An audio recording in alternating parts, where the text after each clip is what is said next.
رات کو چہرے پہ نقاب ڈال کے نا تو مسجد کی گلیاں گھوم رہے تھے عمر فاروق،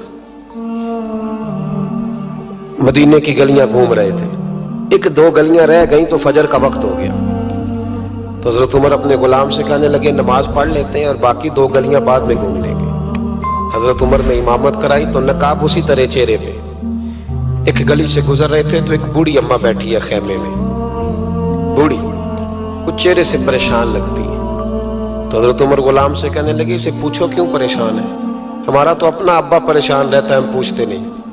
ہم نہیں پوچھتے. ہماری اپنی اماں روتی رہتی ہے کہ چلو 2 گھڑیاں رات کو آ کے بیٹھے گا میرے پاس، لیکن وہ آتا ہے 2 درجن کنوں لے کے اور سیدھا اپنے کمرے میں جاتا ہے اور بیگم صاحبہ سے کہتا ہے کہ 6 اماں کو بھی دے آؤں، اس نے کون سا کھانے ہیں. تو وہ پلیٹ میں لے کے آتی ہے. پھر ماں کا دل ٹوٹتا ہے کہ یہ کمائی تو میری تھی، یہ تو بوٹا میں نے پالا تھا، لیکن یہ کس بیوپاری کے ہاتھ چڑھ گیا. ہم تو اپنے ماں باپ کو ٹائم نہیں دیتے، لیکن جب لوگ اللہ سے ڈرتے تھے رویہ کیا تھا. حضرت عمر فاروق رضی اللہ تعالیٰ عنہ خادم سے کہنے لگے بوڑھی سے پوچھو. تو پوچھا اماں السلام علیکم. وعلیکم السلام. اماں کیا بات ہے؟ تو اماں کہنے لگی جاؤ دوڑو، تمہیں کیوں بتاؤں، دیہات کی سیدھی سادی بی بی، جاؤ بھاگ جاؤ.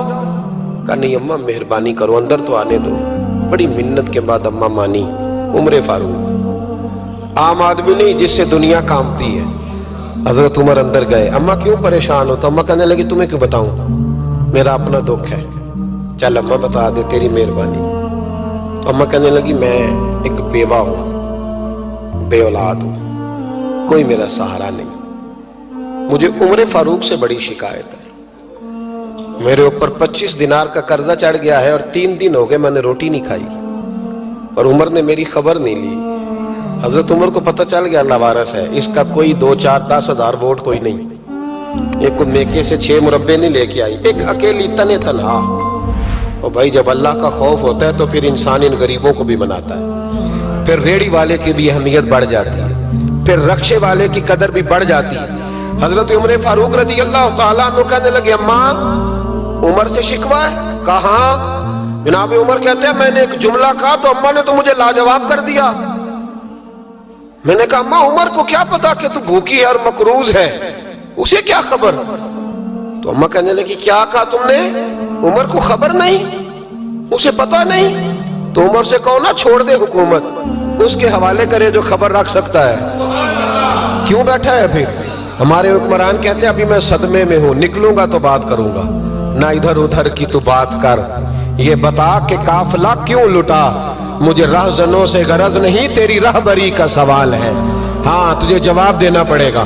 حضرت سیدنا عمر فاروق رضی اللہ تعالیٰ عنہ سے اماں کہنے لگی نہیں خبر رکھ سکتا تو حکومت کیوں کرتا ہے، چھوڑتا کیوں نہیں؟ تو حضرت عمر کہتے ہیں میں کانپنے لگا. دوڑے گئے جناب عمر. میں نے کہا اس اماں کا 6000 ووٹ نہیں کہ اس کی قدر کی جائے. یہ اماں کوئی بہت آکسفورڈ یونیورسٹی کی ڈگری ہولڈر نہیں کہ اس کی بات مانی جائے کہ لاوارث اور بیوہ بی بی. عمر دوڑے گئے، گھر سے اناج کا تھیلا کندھے پہ رکھا، 25 دینار بھی لیے، پکا پکایا کھانا بھی لیا. خادم کہنے لگا حضور مجھے دے دے میں اٹھا لیتا ہوں. تو حضرت عمر فرمانے لگے چل وعدہ کر قیامت کے دن بھی میرا بوجھ اٹھائے گا. کہنے لگا جی نہیں وہاں نہیں اٹھا سکتا. فرمایا پھر آج بھی نہ اٹھا، مجھے ہی اٹھانے دے، یہ میرا بوجھ ہے تو مجھے ہی. اماں کے سامنے 25 دینار بھی رکھے.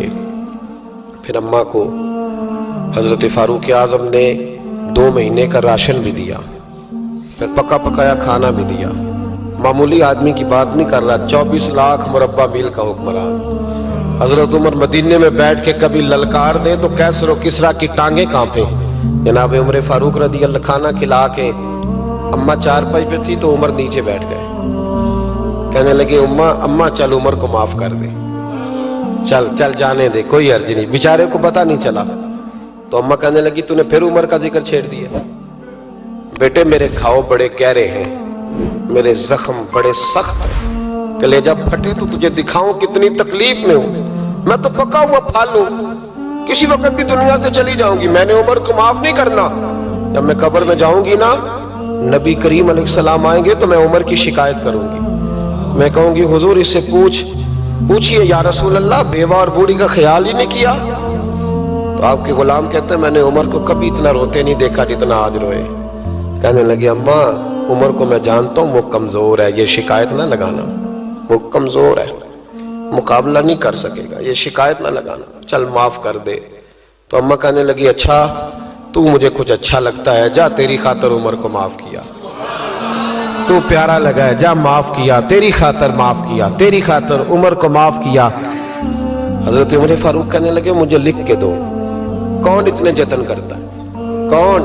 کسی سے کہنا جا اپنی اماں کو منا لے، تو کہتے ہیں نہیں نہیں میری غلطی کوئی نہیں تو مناؤں کس بات پہ؟ ہمیں تو 20 دلیلیں آتی ہیں. جا ابا کے پیر پکڑ لے. پتہ ہے نبی پاک علیہ السلام نے فرمایا جس کا باپ راضی ہوگا اسی کا اللہ راضی ہوگا، اور جس کا باپ ناراض ہوگا وہ سارا دن وظیفے پڑھے، اس کا اللہ راضی. یہ ابو داؤد شریف کی حدیث ہے. نا جی بڑی مہربانی، پیسے نہ لائیے گا.